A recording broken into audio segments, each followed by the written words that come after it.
celebrations have been going on at Moulton College, and in fact today there's been a rather special lecture going on. 90 years young and still going strong. No, not Gerald Davies, who's the Deputy Principal Resources and Development at Moulton College. I mean the place itself. Gerald has delivered the lecture. He joins me on the phone this afternoon to tell us more about it. Gerald, welcome. How are you?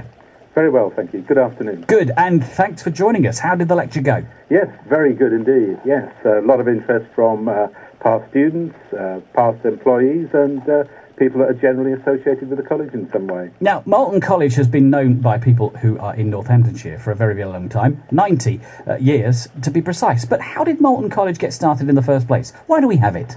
Well, back in 1915, yes, even before 1921, there was something set up called the Agricultural Education Committee, because even in those days, farmers in Northamptonshire were very forward-looking and they wanted to organise some formal agricultural education.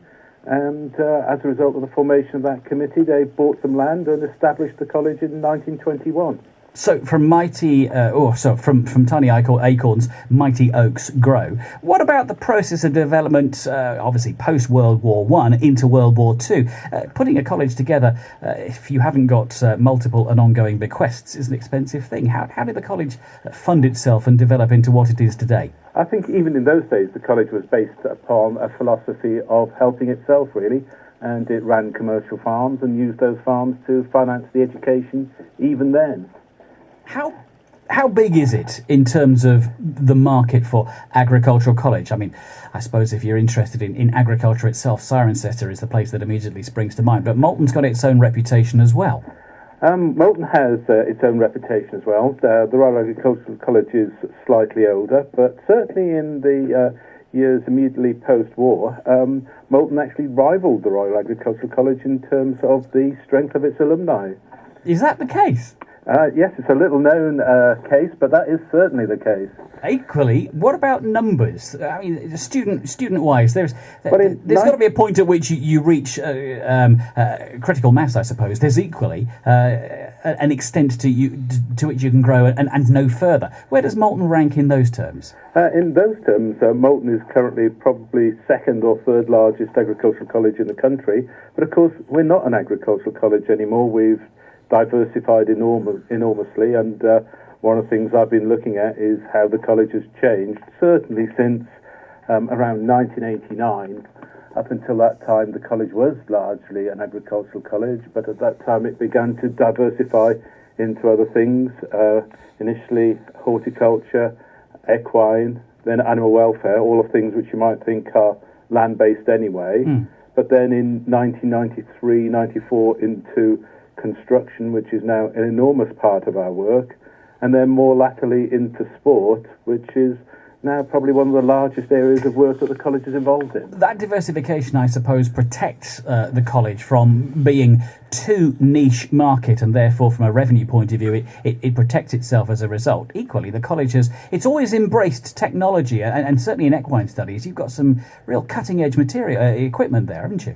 Yes, well, to use another pun, it's never good to have all your eggs in one basket. So the diversification is good for sharing, spreading risk and so forth.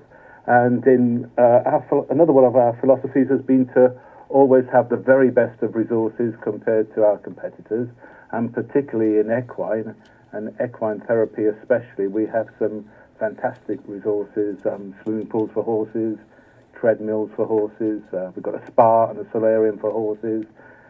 So our horses are very, very well cared for indeed. Arguably, the building trade is somewhat in the doldrums at the moment, partly because of mostly because of the state of the economy. Does that have an effect on study and study levels at Moulton College? You said that it's a very big part of what you do as a subject. As you go through from the 90th anniversary and head towards the future, where do you see development for the college going? Well, construction's interesting because we found that in times of austerity, then people tend to change their study patterns.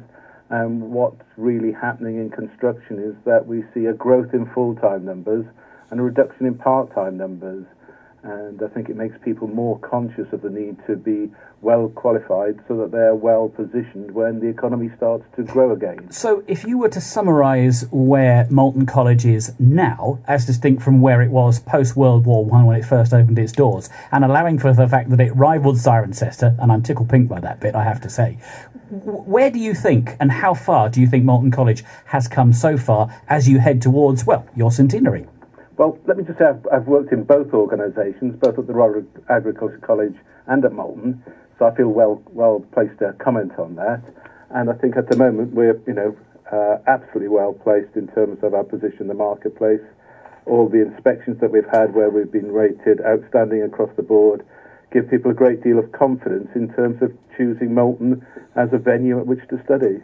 Well, it's something that we can all take pride in, seeing as it is an elemental part of the county. 90 years young and still going strong.